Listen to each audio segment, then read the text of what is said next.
叶飞你好。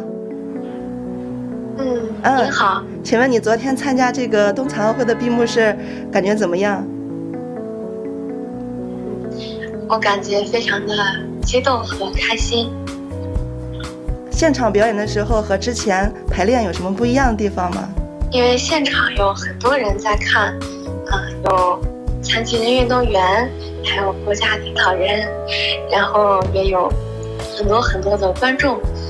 因为现场的气氛很庄严，它这个气氛也震撼到了我，有一些震撼，也有一些这个紧张和兴奋。你在现场演奏这个雪花的时候，当时脑海里在想什么？想到了那些残疾人运动员们，他们付出了很多很多的汗水和辛苦，然后把自己的运动技能磨练到顶尖水平，我非常的佩服他们。